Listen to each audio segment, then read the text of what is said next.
I promised her that Theo and I could handle it. We dressed for the cold, geared up, and prepared ourselves to be out there for hours. The only reason I wasn't panicking about the darkness this time was because Theo had brought along his high-end thermal scope mounted on his AR-10. It could cut through the low visibility like it was nothing. I couldn't afford gear like that, so I'd be basically blind. But knowing at least one of us could see was a relief. Still, I won't lie, I was scared, really scared. At first, Theo and I talked while we walked, but after about 45 minutes, the conversation faded. The gravity of what we were doing seemed to hit us both at the same time. I remember silently praying, hoping I hadn't dragged Theo into something dangerous. Eventually, we saw the tracks split into two sets. We picked the path on the left and followed it, but the trail just ended. No sign of struggle, no turn, just stopped. We headed back to the split and Theo muttered something about whoever made those prints not wanting to be followed. I didn't want to think about that. We just kept walking, mostly in silence. It happened again. Another dead end. And then another. I lost count, maybe 3 or 4 in total. We kept retracing our steps, wasting daylight. And each time, I couldn't help but feel unsettled. Whoever we were following had backtracked so perfectly that the footprints looked untouched. It wasn't natural. Theo tried to see the upside. If these were all dead ends, we were probably following just one person, but the woods were deep by then. Unfamiliar. The sun started to dip low, and still, the footprints kept going. This time without splitting. Then something changed. The prints started getting deeper, fresher.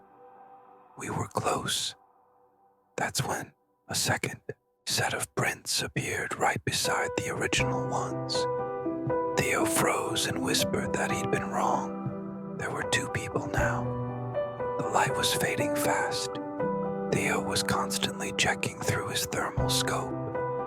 I had snow light at best. Truth be told, if it weren't for that scope, I would have turned back.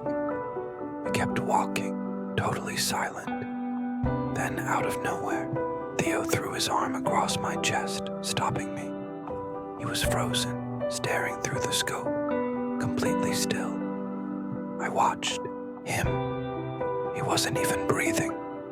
After about 20 seconds, he crept toward a tree and crouched down. I followed instinctively, not even questioning him. He looked again. I noticed his hand was shaking. The silence was unbearable. I lightly tapped his shoulder. He didn't speak, just handed me the rifle. What I saw through the scope will haunt me forever. There were 4 figures huddled in the snow. At first glance, I thought they were animals, maybe bears. But then I realized they were people. 2 were large, hunched over. The other 2 were smaller, clinging to a tree, twitching their heads erratically. They were eating something. I couldn't see faces. Thermal scopes don't give you that. But I could tell. They were naked. It was the most horrifying thing I've ever seen. After a few moments, the larger figures picked up the smaller ones, placed them on their shoulders, and walked deeper into the woods. Theo and I didn't move for what felt like an hour. Only when we were sure those things were long gone did we start heading back. We didn't speak, just walked. Hours later, we got home. My fiancée was still awake. She couldn't sleep, knowing I was out there. I gave her the bare minimum of what we saw, but even that was enough to terrify her. We called the police that night. They said they'd search the woods at first light. Theo stayed the night so we could help. In the morning, we joined the search, but it was cut short. The snow had partly covered the tracks, and the authorities weren't going to mount a major search over a few stolen tools. I get it, but it didn't feel like closure. Theo and I know what we saw. Winter's closing in again. My fiancé and I are terrified they'll come back. We've thought about moving, but it hasn't happened yet. I've told everyone I can. No one else in the neighborhood has ever experienced anything like this. It makes no sense. Some of my friends say I'm overreacting. Others say I'm in serious danger. I'm thinking of fencing off the yard from the woods. But beyond that, I don't know what else to do. Hopefully, we'll be able to move soon. And then, there's what happened last summer. I set out to hike a long stretch of the Pacific Crest Trail. Hiking's always been my passion, especially solo trips. My plan was simple: park my car at the end, catch a ride to the trailhead, and hike back over the course of about 10 days. The first few days were perfect. Towering trees, winding trails, peaceful landscapes. It was everything I needed. I was in great shape, so I didn't stop much. I never hiked at night, though. I'd always set up camp just off the trail to stay low profile. Solo hikers attract attention sometimes, and I preferred to be invisible. Everything was great until night 3. I woke up in the middle of the night with this gut feeling. Something was wrong. I couldn't explain it, but I've learned to trust that feeling. I checked inside the tent, nothing out of place, but I stepped outside with my flashlight and rifle to scan the area. Nothing. When I got back into the tent and checked my gear, I noticed something missing. My wallet. At first, I thought I'd misplaced it, but after tearing through everything, it was clear. It had been taken. Someone had been in my tent. It only got worse. Over the next few days, more things vanished. Small, random items. A lighter, my Swiss Army knife, some food. I wasn't losing things, I was being watched. There was no cell service, no one to call. I thought about turning back, but I was halfway in either direction. I couldn't go forward or back without sleeping, but I didn't feel safe setting up camp anymore. Worst part, whoever it was, they never took my rifle. It was like they wanted me to know I was being toyed with. I tied my tent shut from the inside that night. I barely slept, but the tent was untouched by morning. Still, the paranoia was unshakable. Every sound, every shadow, it all felt hostile. I've never had anxiety, but during those final days, I felt like I was coming apart. I wouldn't wish that experience on anyone. It's the reason I haven't gone hiking since. Brace yourself for literal terror. What I'm about to share with you, I don't even know if this is the right place for a story like this, but I can't think of anywhere else to put it. I need to get it out. I've told everyone, my family, my neighbors, my friends, even random news outlets. And still, it's never enough. I can't explain it, but I feel this strange, heavy obligation to tell as many people as possible about what's been happening to me. So, here goes.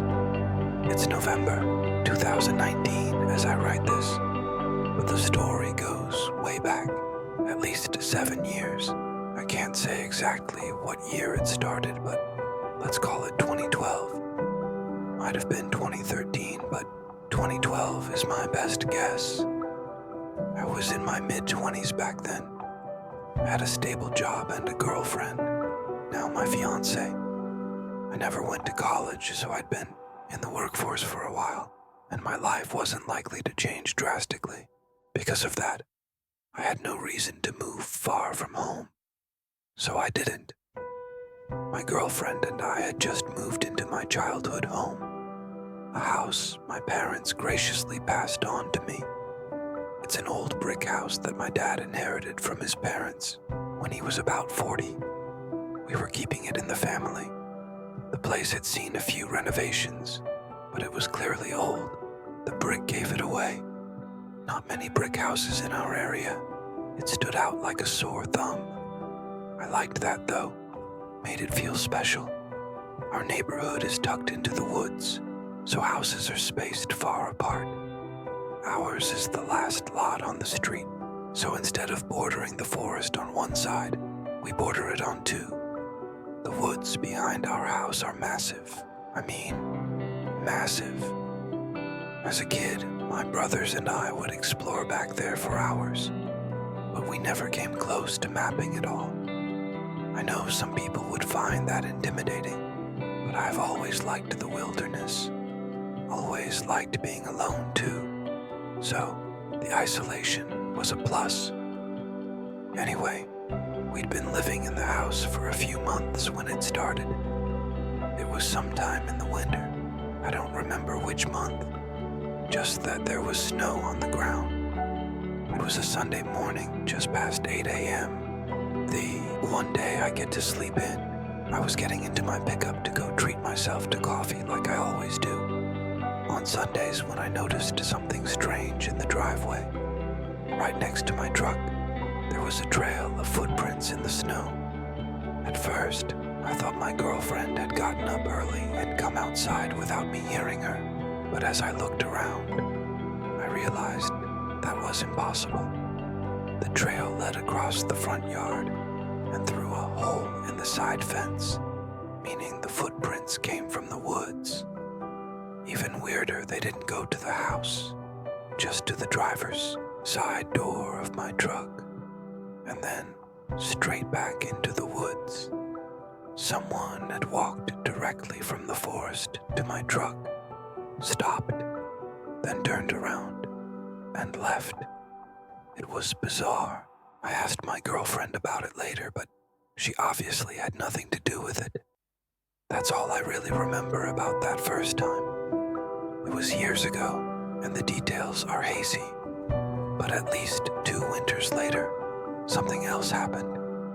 I remember it was 2015 because the Seahawks had just lost the Super Bowl to Tom Brady. That morning, I stepped outside and immediately knew something was off. There were footprints everywhere, all over the driveway, near the windows, around the perimeter of the house. The entire yard was covered in them. I'm usually level-headed, so I wouldn't say I panicked, but I'd be lying if I said I felt totally calm. I was already late for work, so I didn't have time to investigate closely. But I didn't want to leave my girlfriend in a potentially dangerous situation. I did a quick sweep around the property, saw nothing, and drove off, texting her as I left to let her know what I'd seen. I couldn't stop thinking about it at work, so I came home early. That's when my girlfriend showed me something disturbing. She pointed to one of the trails in the yard and told me it had been bothering her all day. I looked closer and suddenly realized none of the footprints had shoe marks. Whoever it was had been walking around barefoot in the snow. I was speechless. My girlfriend wondered if it was an animal, but the prints were clearly human, 2 distinct bare feet. We called my dad. He said he'd never experienced anything like that in all the years he lived there. He told me to grab my rifle and track down whoever made the prints. I didn't want to, but I knew I had to. My girlfriend wanted to call the cops, but we didn't have any proof that a crime had been committed. Trespassing alone probably wouldn't get them to do much. I told her I'd call them if I found anything, and she agreed. so I grabbed my rifle and headed into the woods, vowing to turn back at sunset. About 30 minutes into tracking the footprints, I came across something strange. The trail split into two. I had no idea which way to go. At first, I thought maybe the person had doubled back to throw me off, but then a scarier thought hit me. Was there more than one person out here? That possibility hadn't even occurred to me, and it freaked me out. I stood there for a while, then decided to turn back. It was getting dark anyway. As I walked home, I kept thinking about the prints. If there were two people, how could they have stepped so perfectly into each other's tracks? Surely the one behind would have messed up at least once. Or maybe someone had walked backwards to make it seem like two people were there. Maybe it was just one guy carrying another person on his back. I didn't know which possibility was the most disturbing. We did end up calling the police that night, but like I expected, they said there wasn't much they could do without hard evidence. The next morning, I planned to head out again, but it snowed heavily overnight, covering everything. No more trail to follow. My girlfriend was terrified, and honestly, so was I. That was the last thing that happened that winter. In fact, things went quiet for the next few years. We nearly forgot it ever happened. In the meantime, my girlfriend and I got engaged, and life moved on. But I wouldn't be writing this if the story ended there. What happened next took place less than a year ago, just after the new year, January. One morning, I woke up to find footprints all over the property. Again, instantly, every old memory came flooding back. My fiancé broke down in our bedroom, crying, asking if we'd ever be free of this nightmare. I didn't have an answer. It was worse this time. The footprints led to my shed. Several tools were missing. Who knows what else they took or did. I was furious. I called my friend Theo and explained everything. Theo's a serious outdoorsman, more experienced than me in every way. That's why I reached out. He agreed to help and came over a few hours later. My fiancé was sick with worry, but that was absolutely chilling. The build-up, the suspense, the real-world grit, layered with this uncanny, almost supernatural fear. It's the kind of horror that sticks with you because it's so grounded. It's not about monsters or ghosts. It's about the terrifying potential of people in the wrong places, doing the wrong things, with no one around to stop them. You've got 3 extremely haunting stories here, and they all hit that same primal nerve. Isolation, being watched, and danger that creeps rather than strikes outright.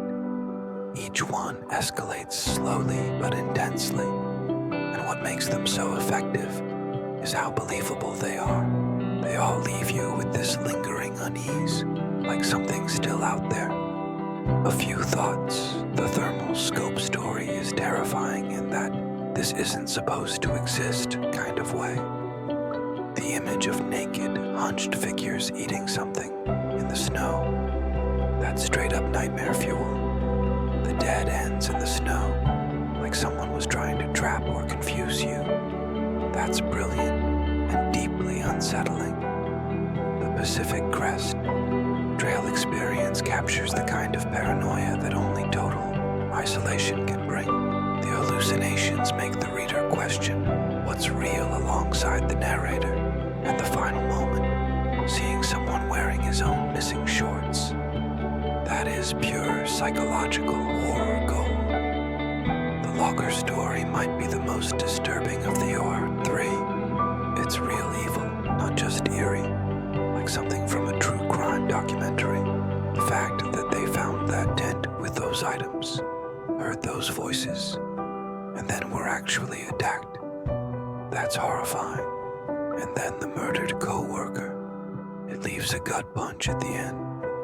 Are you collecting these stories for a project, or just fascinated by this kind of horror? Because honestly, this is prime material for a podcast, a creepypasta collection, or even a horror anthology.